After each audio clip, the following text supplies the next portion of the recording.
오늘 저는 여러분과 함께 하나님이 기뻐하시는 감사라는 제목으로 은혜의 말씀을 나누겠습니다. 우리가 인생을 살다 보면은 여러 가지 어려움을 만나게 됩니다.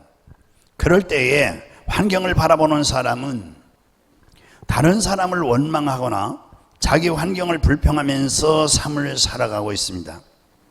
하지만 하나님을 믿는 사람은 어떤 상황에서도 하나님께 감사와 찬양을 드립니다.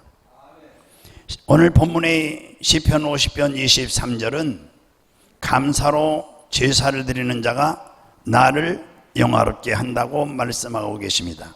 그러면 우리가 어떻게 해야 감사하는 생활을 할 수 있을까? 첫째로 하나님은 좋으신 하나님을 알 때에 감사할 수가 있습니다. 우리 아멘. 여러분, 하나님이 우리를 얼마나 사랑하시는지 깊이 생각해 본 적이 있습니까?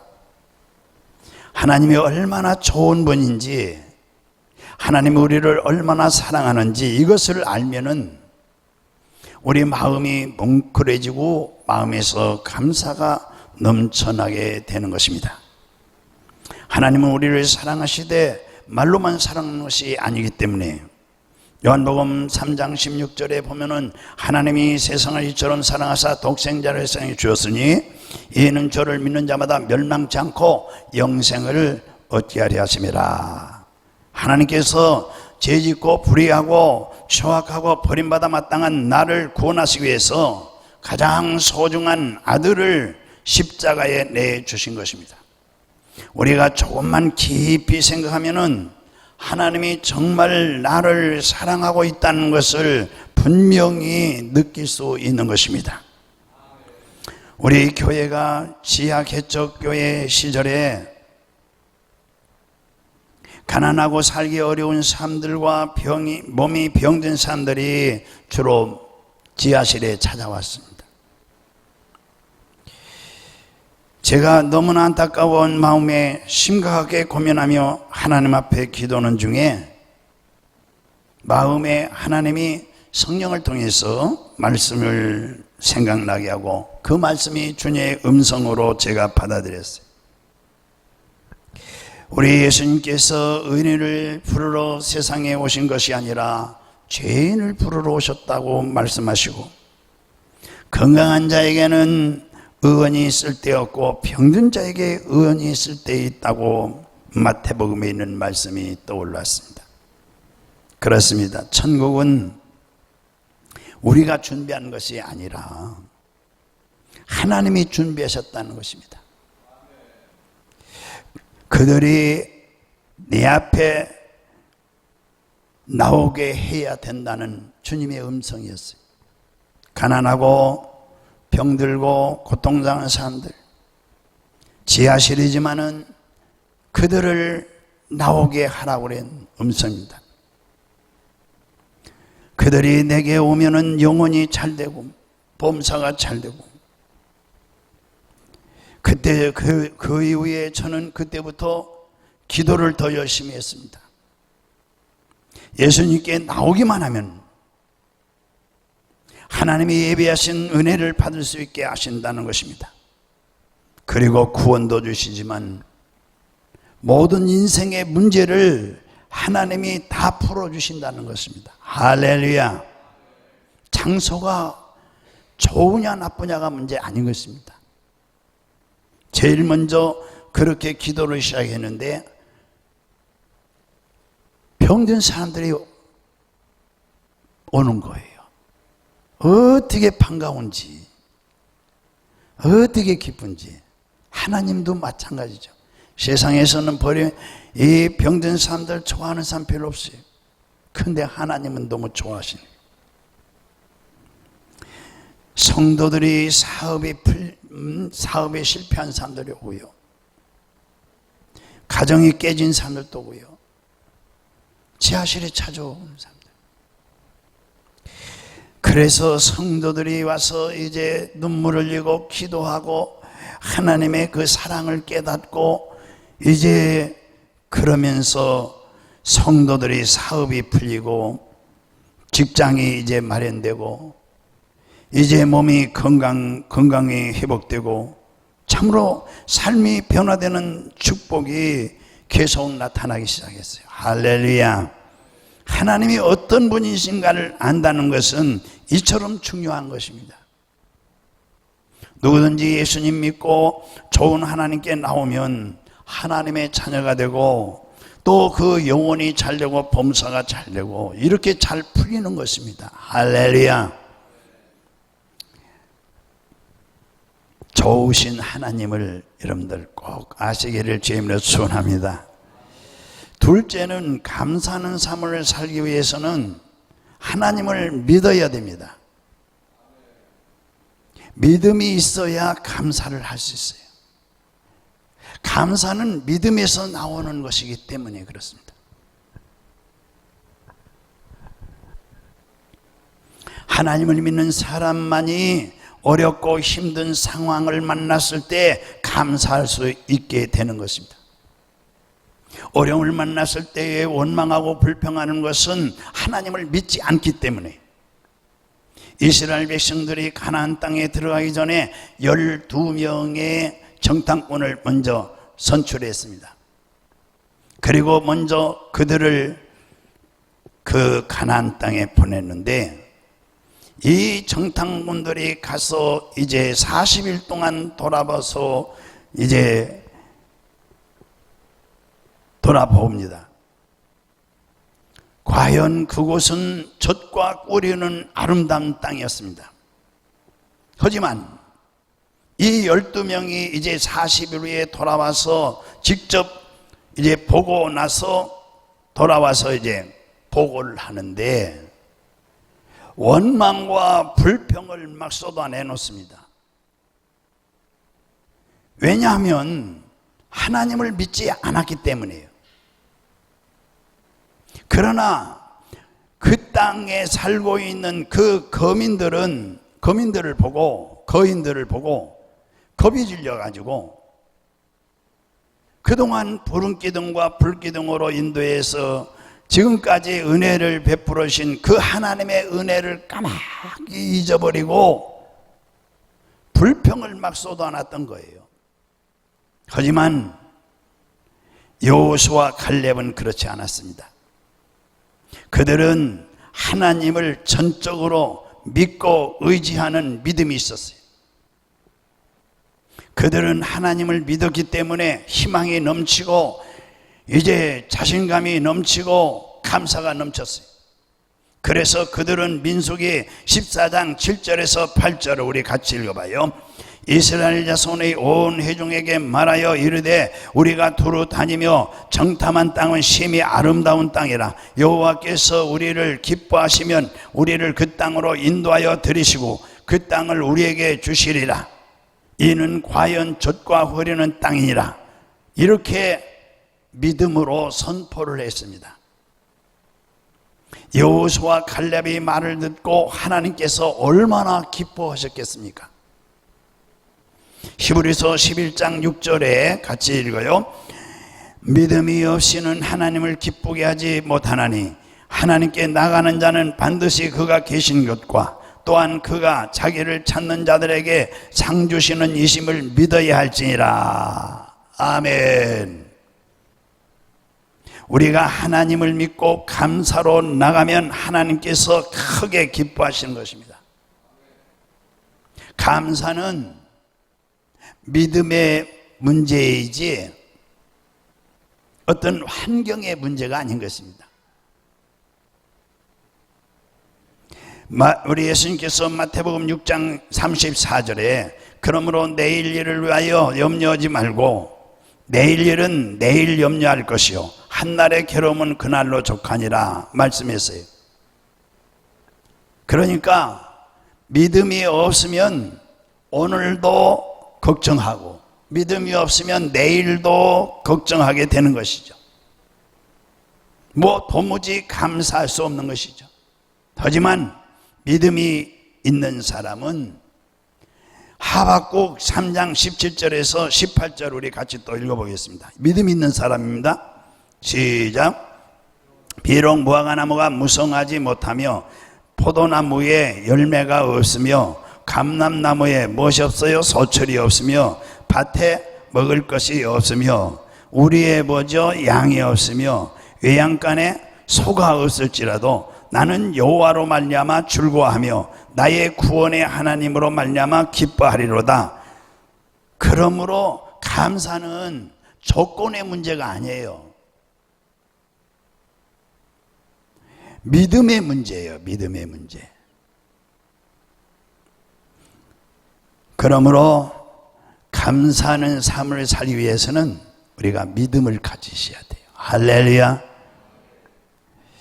우리가 어떻게 해야 감사하는 생활을 계속할 수 있을까? 세 번째는 우리는 좋은 하나님을 믿기 때문에 하나님께 감사를 반드시 표현을 해야 됩니다. 표현.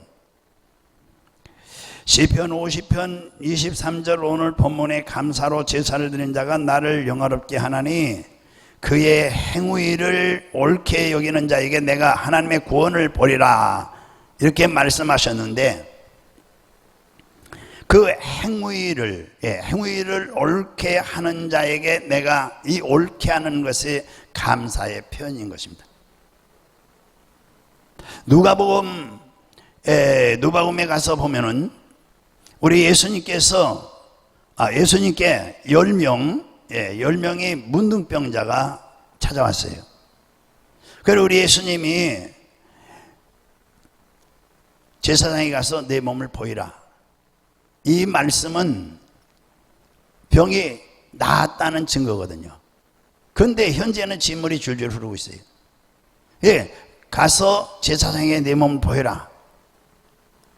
이 말을 듣고 제사장을 찾아가는 사이에 몸이 깨끗이 났어요. 어린아이 살같이 깨끗하게 났어요. 그러니까 한 명이 예수님 앞에 와서 머리를 숙이고 감사를 표현하는 거예요. 감사합니다. 그때에 우리 예수님께서 뭐라고 말씀하셨는가 하니 10사람이 다 깨끗함을 받지 아니하였느냐? 그 9은 어디에 있고 10사람 중에 한 사람이 왔느냐? 예수님이 몹시 섭섭했습니다. 그렇잖아요. 네, 오늘날도 가만히 생각해보면 그런 것 같아요. 우리가 하나님의 은혜로 이렇게 살면서도 정말 하나님 앞에 감사하는 사람은 이 10대 1인 것 같아요. 10대 1. 참 감사하는 사람이 귀합니다. 귀해요. 우리 예수님이 감사하지 않는 사람 9은 어디 갔느냐? 너무 섭섭해서. 우리도 하나님께 받은 은혜를 잊어버리고 감사를 잊어버리고 살 때가 많은데, 그러나 이제 신명기 16장 1절에서 20절까지 보면은 신명기 하나님께서는 이 감사절기를 지키라고 명령을 하셨습니다. 이 감사절기 중에 13절에서 17절의 말씀을 우리 같이 읽어보겠습니다. 너희 다장마당과 포도주를 같이 읽어요. 포도틀에 소출을 거두어 드린 후에 이래 동안 초막절을 지킬 것이요. 무엇을 지켜요? 초막절은 추수감사절이에요. 6월절, 그 다음에 77절, 6월절을 무교절이라고 돼요. 무교절, 77절, 그 다음에 여기 오늘 초막절. 이 3대 절기는 이스라엘 백성들이 필히 꼭 지켜야 될 필수 과목이에요. 신앙생활에. 그런데 오늘 여기 17절에 여기 초막절은 추수감사절입니다. 우리는 다음 주일이 뭐라고요? 추수감사절로 우리 교회만 지키는 게 아니에요. 우리 한국교회는 다음 주라고 그 다음 주 2주 사이에 다 추수감사를 지키고 미국에서도 다 지키고 있어요. 전 세계적으로 지키고 있습니다. 날짜는 약간 틀려도. 왜냐? 이건 하나님의 명령이에요. 하나님의 명령. 그래서 초막절을 지킬 것이요. 계속 읽어요. 절기를 지킬 때에는 너와 내 자녀와 노비와 내 성중에 거주하는 내 의인과 객과 과와 과부가 함께 즐거워하되 내 하나님 여호와께서 택하신 곳에서, 그 당시에는 택하신 곳이 어디냐면 성전이에요. 성전이라고도 희막이라고도. 그래서 성전, 택하신 곳, 성전에서 여러분들은 교회입니다. 오늘날 하나님이 택하여 교회 지체가 된 것입니다. 할렐루야. 복을 받았죠. 너는 이레 동안 7일 동안 이스라엘 백성을 7일 동안 내 하나님 여호와 앞에서 절기를 지키고 내 하나님 여호와께서 내 모든 소출과 내 손으로 행한 모든 일에 복 주실 것이니 너는 온전히 즐거워할지니라. 왜 이 추수감사를 지키느냐? 그동안도 복 주신 것도 감사하지만은 앞으로 복 주실 걸 생각하면서 감사를 하라 이거죠. 너는 온전히 즐거웠잖아. 너의 가운데 오늘 남자는 1년에 3번 곧 무교절, 이게 무교절이 6월절입니다. 77절은 맥주감사절입니다. 초막절, 내 하나님 여호와께 택하신 곳 어디요? 교회. 그러니까 믿음이 있어야 교회 나와서 감사한 마음으로 예배를 드리죠. 할렐루야. 여호와를 배웁되 빈손으로 여호와를 배웁지 말고 빈손으로 나오지 말라.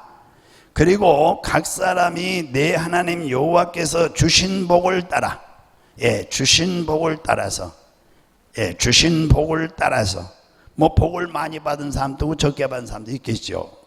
복을 따라서 그 힘대로는 힘대로 드릴지니라. 이렇게 주님이 명령을 하신 겁니다. 그래서 하나님께 받은 은혜를 잊어버리지 아니하고 감사 절기를 지키라는 것입니다. 할렐루야. 그런데 이 감사를 우리가 지킬 때에 감사의 표현이 있어야 된다는 말씀이 지금 제목이죠. 그러면은 말이나 물질로 표현이 있어야 참다운 감사지, 생각으로 그냥 마음으로 생각으로 감사하고 표현이 없는 감사는 감사라고 할 수 없는 것입니다. 서양 사람들은 내일 이혼을 망정 오늘 그렇게 말하죠. I love you, I love you 이렇게 말하는 거예요. 하나님께 감사하는 것도 찬양으로 감사하고 기도로 감사하고 물질로 감사하고 표현이 있어야 하나님이 기뻐하시는 감사라는 사실입니다. 할렐루야. 그래서 드리는 것이 있어야 감사다. 한번 해봅시다. 드리는 것이 있어야 감사다. 그래서 감사절의 감사는 여기 보면은 땡크 기빙, 이 헌금봉투 다 한번 들어보세요. 나 오늘 처음 봤어요. 이걸 우리 부목사님이 사와서 다음 주에 헌금하라고 주보에 넣어드렸는데 여기에 처음 봤어요. 여기 추수감사금 밑에 뭐라고 했어요? 땡크 기빙. 그렇죠? 이건 합성어예요. 합성어. 합성어. 감사 헌금은 합성어예요. 그러므로 이 감사, 그러니까 생각으로만 감사하고 표현이 없는 감사는 감사가 될 수가 없죠. 감사와 드리는 것의 합성어, 이게 감사절이에요. 제일 감사의 마음을 담을 수 있는 것이 뭐냐? 이것이 바로 오늘날 여러분들이 이제 결혼을 한다든가 뭐 집안에 잔치가 있으면은 옛날엔 청첩장이라고 요즘은 뭐라고 그래요? 초청하잖아요. 그래서 요즘 문자로 보낼 때 코로나 때문에 그런지 밑에 꼭 거기가 계좌번호가 있고 마음을 뭐죠? 담는 것이다. 마음을 뭐라 그러더라? 마음을 드리는 곳이다. 마음을 담는 곳이라든가. 이래서 딱 그 마음을 드리는 것, 마음. 그러면 우리 예수님도 물질이 있는 곳에 마음이 있다 했거든요. 그러니까 잠언서 18장 16절 사람의 선물은 같이 읽어요. 시작. 사람의 선물은 그의 길을 넓게 하며 또 존귀한 자 앞으로 그를 인도하느니라. 사람에게 감사를 표현할 줄 아는 사람이 되면은 그 사람을 더욱 도와주고 싶고 존귀한 자와 사귀게 되는 것이다. 그런 뜻이에요. 그리고 이제 잠언서 19장 6절에 가서 시작. 너그러운 사람에게는 은혜를 구하는 자가 많고 선물 주기를 좋아하는 자에게는 뭐죠? 사람마다 친구가 되느니라 그랬어요. 하나님께도 마찬가지인 것입니다. 오늘 시편의 50편에 23절에 감사로 제사를 드리는 자가 나를 영화롭게 하나니 하나님을 영화롭게 기쁘게 드리는 그 행위를 옳게 하는 자에게 내가 하나님의 구원을 보리라. 아멘. 그래서 이 감사의 구약은 제사라고 그래요. 제사라는 단어는 영어로는 시크리피스라 그래요. 그러면 이 단어의 뜻은 희생 혹은 제사라는 뜻이에요. 구약 시대에 하나님 앞에 드리는 것을 예배라 안 하고 제사라고 그랬어요. 그러면 제사를 드릴 때에 반드시 제물이 있어야 돼요. 소나 양이나 염소나 그 다음에 이제 괜찮게 사는 분들은 소를 드리고 조금 보통으로 사는 분들은 양을 드리고 좀 가난한 분들은 뭘 드린다고 그랬죠? 가난한 분들은 제물이 양을 살 돈이 없어요. 양도 없고 소는 더구나. 그러면 뭘 제사는 드려야 되겠고 어떻든 죄를 졌으니까 죄사함을 받아야죠. 제물을 가지고 가야 되거든요. 그 가난한 사람들은 비둘기를 가지고 가요. 뭘 가지고 간다고요? 비둘기. 그래서 피 없이는 제사함이 없어요. 이 피가 바로 희생이에요. 우리 예수님이 이제 30세가 되어서 이 공생의 사역이 시작될 때에 세례 요한이 뭐라고 예수님 보고 말씀했죠? 저 세상 죄를 짊어지고 가는 뭘 보라고요? 어린 양을 보라. 구약에 희생드리는 이 제물 희생양이에요. 오늘 우리 예수님이 십자가에서 몸짓고 피 흘림이 없이는 우리는 죄사함 받을 수가 없어요. 우리의 믿음은 어느 이성적인 게 아니에요. 어떤 합리적인 어떤 이런 관념적인 게 아니에요. 우리의 믿음은 절대적인 거예요. 이 피 흘림이 없이는 제사함이 없기 때문에 피를 믿는 거예요. 희생, 예수님의 희생, 십자가의 피를 믿는 거예요. 그래야 제사함 받고 의로워지고 주님에서 자녀로 되는 거예요. 할렐루야. 그러므로 이 제사는 반드시 희생이 있어야 되는데 구약 시대는 소나 양, 그 다음에 염소, 그 다음에 비둘기를 잡아서 피 흘림이 있어야 제물이 되고 그 제사를 통해서 이제 제사함을 받는데 오늘날도 하나님께 감사 제사를 드릴 때에 뭐가 필요하냐? 그래서 희생이 필요한 거예요. 그 다음에 헌신이 필요한 거예요. 그걸 영어로는 이 시크리피스라고 그러는 거예요. 그러니까 시편 50편 오늘 본문의 23절 그 행위를 옳게 하는 자에게 내가 하나님의 구원을 보이리라. 감사의 행위를 말로만 아니라 희생과 헌신의 제물을 드리는 일을 바로 할 때에 하나님의 구원을 보이리라. 할렐루야. 좀 설명이 어려운데 이해하시기 바랍니다. 그런데 문제가 있어요. 문제가 오늘날 왜 감사를 하지 않는가? 우리가 평소에 우리 삶 생활에서 왜 감사를 하고 그렇게 감사가 메말랐죠? 왜 감사를 해요? 감사를 하는 사람은 별로 미국 사람들은 그저 웬만하면 땡큐요. 웬만하면 땡큐. 처음 보면 아침에 뭐든 굿모닝 하고 무조건 인사하는 거예요. 근데 우리나라는 그게 약해요. 예. 왜 감사하지 않는가? 이번에 이제 이렇게 절기가 와도 감사하지 않는 분들이 또 있어요. 앞에서는 믿음이 없기 때문에 안 한다고 말씀을 드렸지만은 더 구체적으로 설명을 드리면 여러 가지 원인이 있겠습니다. 한 가지 원인은 우리가 그 여러 가지 원인 중에서 한 가지 우리가 누리는 것을 당연하게 여기기 때문에 감사가 없어요. 한번 해봅시다. 우리가 누리는 것을 당연하게 여기기 때문이다. 우리는 아침에 일어나서 일하러 가는 것을 당연한 것으로 여깁니다. 하지만 그것을 할 수 없는 자들이 이 세상에 얼마나 많은지 몰라요. 우리는 해가 뜨며 풍경을 보면서 그것을 당연한 것으로 여깁니다. 하지만 앞을 보지 못하는 분들은 우리가 매일 보는 풍경을 보는 것이 일생의 소원이에요. 유명한 선교사 중에 우리 장로교 선교사 언더우드 이 선교사의 글 중에 이런 글이 있어요.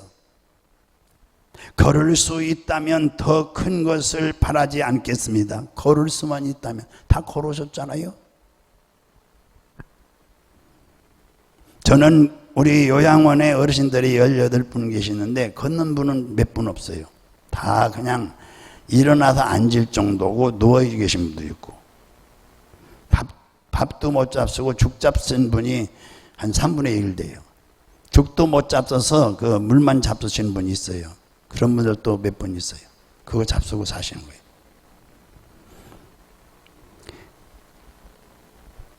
누군가는 그렇게 기도하고 있다고 그랬어요. 볼 수만 있다면 더 큰 복을 바라지 않겠습니다.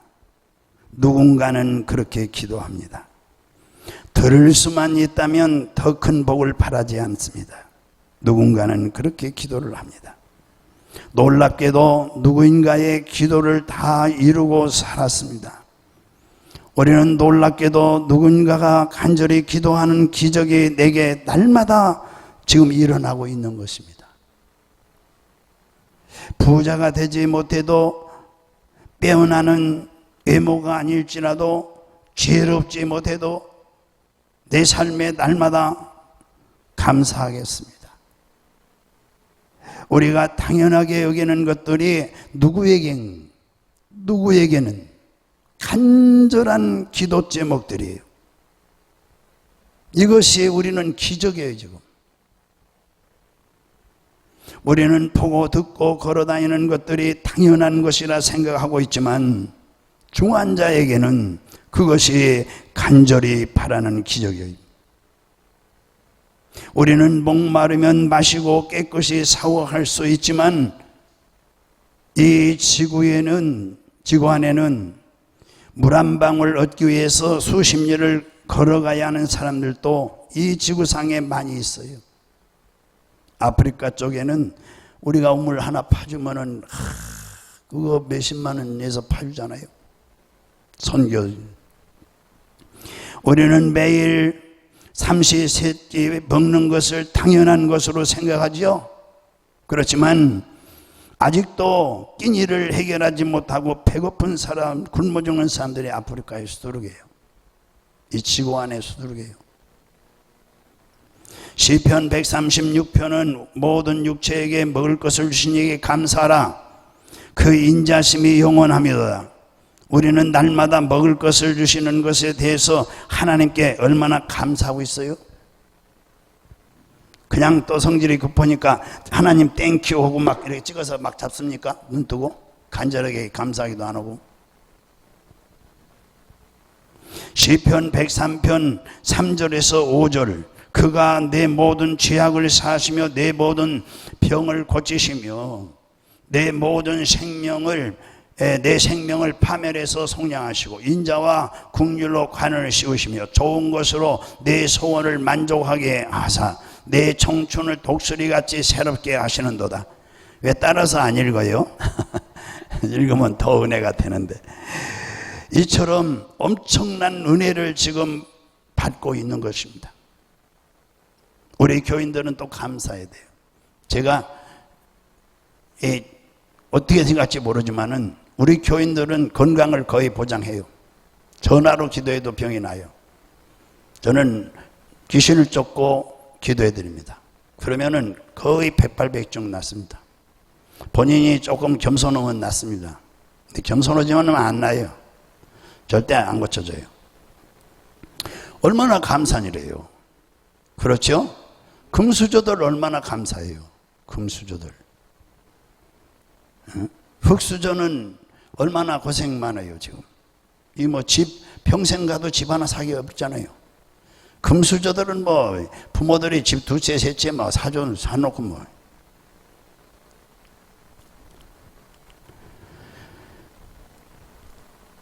감사를 방해하는 또 하나의 원인이 뭐냐?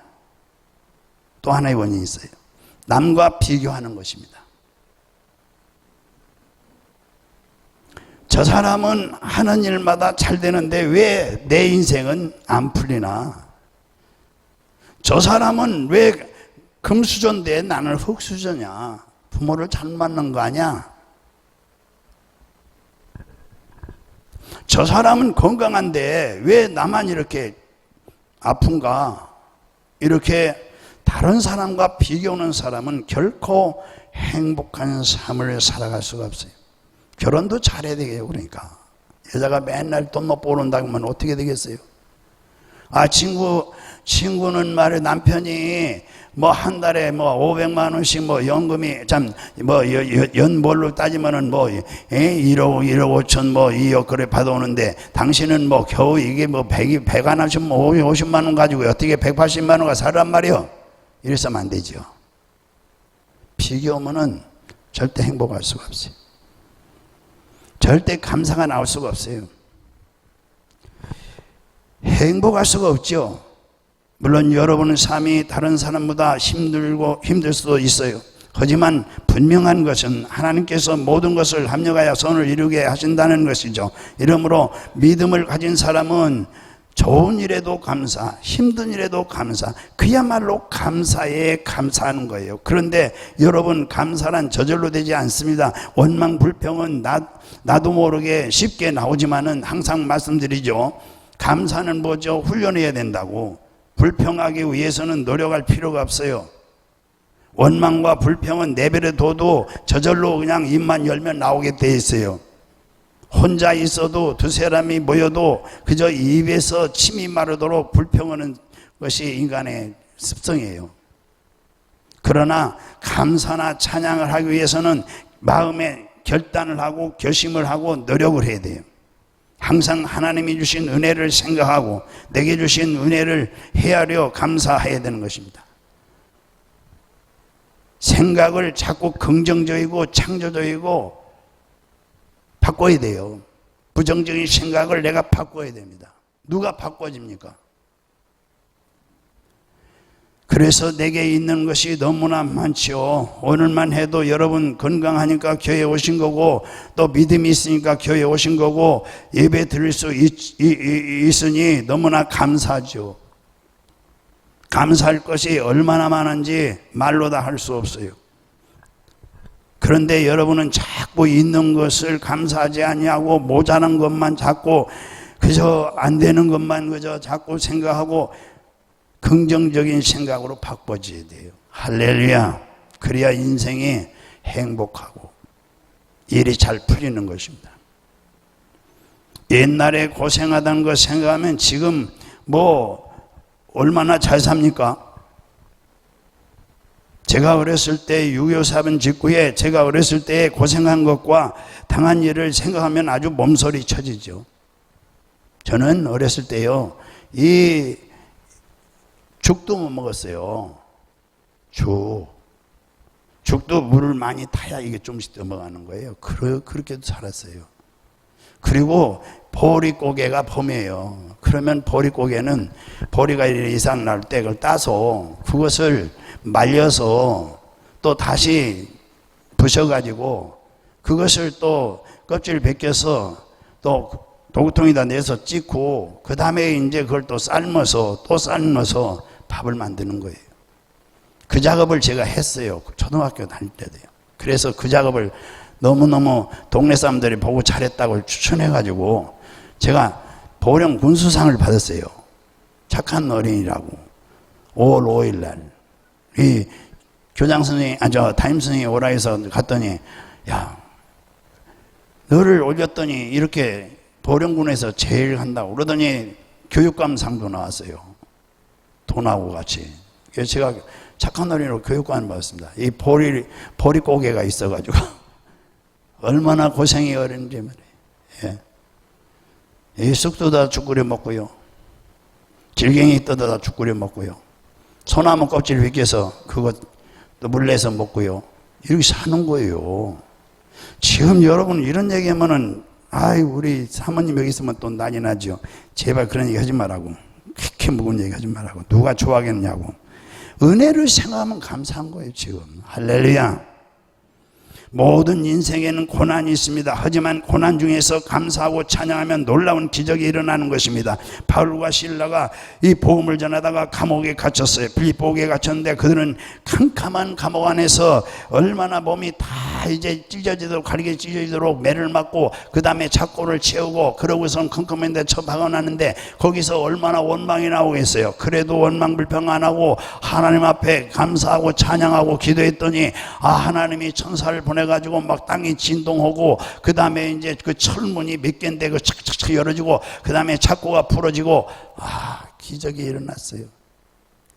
불평 원망할 자리에서 감사했더니 기적이 일어난 거예요. 할렐루야. 하나님께서 우리 삶에도 놀라운 이렇게 기적을 행하시는 거예요. 인생의 밤을 지날 때에 이렇게 감옥은 방과 같아요. 여러분들 심히 지금 앞이 캄캄하고 옆을 봐도 캄캄하고 뒤를 봐도 캄캄한 것은 마치 인생의 그 감옥과 같은 감옥과 같은 거예요. 이럴 때에 바울과 실라를 생각하셔야 돼요. 인생의 밤을 지나 원망과 불평을 내려놓고 하나님께 감사와 찬양을 드리시기 바랍니다. 그러면 원망과 이 미움, 원망과 미움이 이제 묶어졌던 것이 이제 풀어지고 마음의 자유와 평강이 오고 이제 영혼이 잘되고 범사가 되고 삶의 문제가 해결되는 역사가 기적이 일어나는 거죠. 할렐루야. 그래서 시일 윌리엄 모드는 감사하는 마음을 품고도 표현하지 않는 것은 선물을 정성스럽게 쌓아놓고도 잘 쌓아놓고도 주지 않는 것과 같다고 이렇게 표현했어요. 감사는 표현을 다 해야 하는 거예요. 특히 입술로 감사를 고백하는 것이 중요합니다. 밭에 씨를 뿌리는 것 같아요. 자기가 말하는 것은 언젠가 자기가 거두는 거예요. 할렐루야. 제가 목회를 시작한 지 한 40여 년 되는데 40여 년 됐습니다. 제가 전도사부터 따지면요. 제가 목회하면서 우리 큰애를 낳았으니까요. 그러니까 40여 년 됐죠. 지금 38이니까요. 그런데 제가 지금까지 여러 성도들을 봤어요. 방에서부터 개척이기 때문에 아주 어려운 사람들, 정말 병이 본 사람들, 정말 자살의 직전인 사람들도 많이 봤고. 그런데 이 많은 우리 성도들 가정을 제가 지금까지 이렇게 지내면서 보면은 참 어떤 가정을 보면은요, 참 살기가 어려워요. 힘들어도 우리 예배 드리자. 애들 모아놓고 애들 또 많이 나서 막 바글바글해요. 우리 예배 드리자. 그리고 예배를 드리고 찬송하고 그 집에 가면 완전히 천국이에요.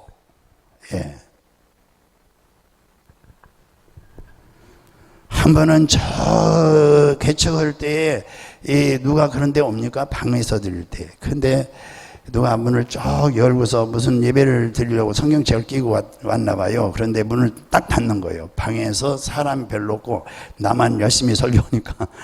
그런데 싹 나가는데 우리 어머니가 뒤에 앉았다가 바로 쫓아나갔어요. 어디로 가나 보니까 그 고개를 넘어가서 거리 들어가는 거 보고 와가지고 신방 가자고 끝나고 갔어요. 갔더니 집이 아니고요, 비닐하우스도 아니고 그 까만 거 있잖아요. 검정 거 뭔가 그거로 쭉 쳐서 텐트 속에 치고 그걸 쳐서 덮어가지고 그 속에서 사는 거예요. 내가 몇 번 얘기한 것 같아요. 가보니까 야, 정말 그 김성택 집사님이에요. 그 집사님은 허리가 꼬부정한데 몸에 병이 있다고 직장도 못 다니고 그냥 있고요. 그 부인 집사님은 또 여기에 뭐 이게 종많은 게 뭉쳤는데 이거 병원에서 가면 수술도 못 한대요.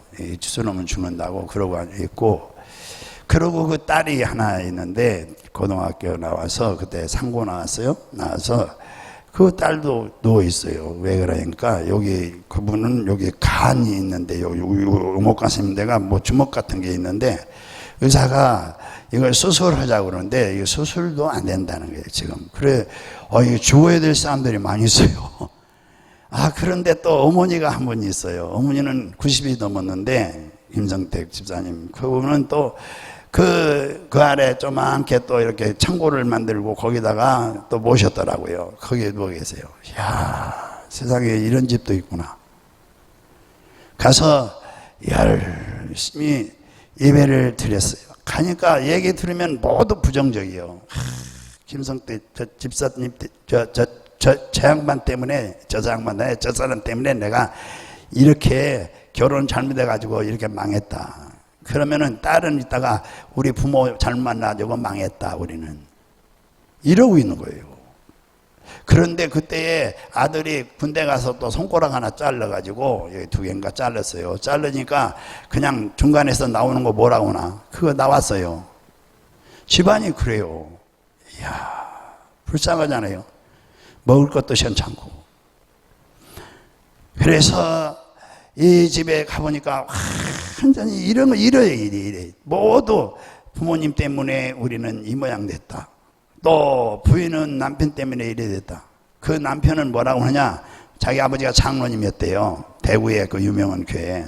근데 우리 아버지가 새벽에 일어나서 꼭 깨워가지고 막 예배드리자고 깨워서 자기는 그게 제일 싫어가지고 그래 했더니 이제는 이렇게 망한다 이거죠. 예수 안 믿을까 하다가 이제 하도 그래서 우리 교회 2층 교회에 있는 것 같아서 왔는데 안 나간다. 그래서 우리 어머니랑 가서 열심히 기도했어요. 예, 기적이 일어났어요. 그 집에. 할렐루야. 여러분들 그 집에 생각을 바꿨어요. 이게 다 하나님이 잘 믿으면 되니까 생각을 바꾸니까요. 이게 풀리기 시작해요. 그러면서 저는 지금까지 보면은 정말 감사를 많이 하는 가정을 보면은 참으로 머리가 되고 꼬리가 되지 않고 위에 있고 아래에 있지 않고 남에게 꼴진정 꾸지 않고 즐거운 삶을 사는 것을 많이 봐왔어요. 그러나 이렇게 원망과 불평하는 가정은 갈등이 많고 정말 가정에 병이 많고 정말 불쌍한 가정이에요. 근데 그 가정이 한 1년도 안 돼서 기적이 일어났어요. 그거 좀 얘기하고 넘어가야 되는데 시간이 없지만은 이렇게 나와서 이제 예배 드리고 우리가 가서 계속 매일 어머니가 예배 드려주고 어머니가 능력 받아가지고요. 막 우리 권사님 예배 드리고 나도 예배 드리는데 조금 있으니까요. 이 부인이 이게 다 나버린 거예요. 어떻게 병원도 안 갔는데. 그러고 일어나서 뭐 보게 돌아다니고 그래요. 그러더니 딸도 이거 났어요. 예, 배가 싹 나버렸어요. 병원 안 갔어요. 병원 갈 돈도 없고. 그런데 그 아들이 이제 손이 잘라가지고 갔는데 이 아들이 얼마 있다가 취직도 못 하는 거예요. 이게 잘라져가지고. 예, 그래서 얼마 있다가 뭐 이렇게 장애를 입고 남은 사람들을 위해서 정부에서 집을 줬어요. 그래서 저 독산동에다가 아파트 한 채를 34평짜리를 준 거예요. 정부에서. 그러면서 이제 이 지하철, 그때 지하철 거기에 이제 공무원이나 마찬가지잖아요. 예, 거기에 취직이 됐어요. 그러면서 이 집이 이제 딸이 또 취직되고 좀 있다가 이게 났으니까요. 그러니까 돈을 막 벌어오는 거예요. 김성택 집사님은 또 누가 이 함성범 뭐는 기술자라는데요. 누가 그걸 또 그 고덕동 그쪽에다가 또 하나 차려준 거예요. 그래가지고 집안이 갑자기 집 생기고 뭐 생기고 이렇게 역사가 일어났어요. 생각이 바뀌고 그리고 감사로 바뀌면 기적이 일어납니다. 할렐루야. 이제 그러므로 감사함으로 하나님께 아뢰라고 빌립보서 4장 6절 결론으로 말씀드리고 이제 말씀을 마치겠습니다. 아무것도 염려하지 말고 다만 모든 일에 기도와 간구로 너희 구할 것을 뭘로요? 기도와 간구로 감사함으로 하나님께 아뢰라. 모든 염려를 하나님께 맡기고 감사함으로 기도하면 하나님께서 모든 문제든지 어떤 문제든지 다 해결할 수 있는 능력이 있고 은혜와 사랑을 베풀어 주는 줄로 믿으시기 바랍니다. 그러므로 항상 감사함으로 찬양하고 하나님을 영화롭게 하는 삶을 사시기를 주의 이름으로 축원합니다.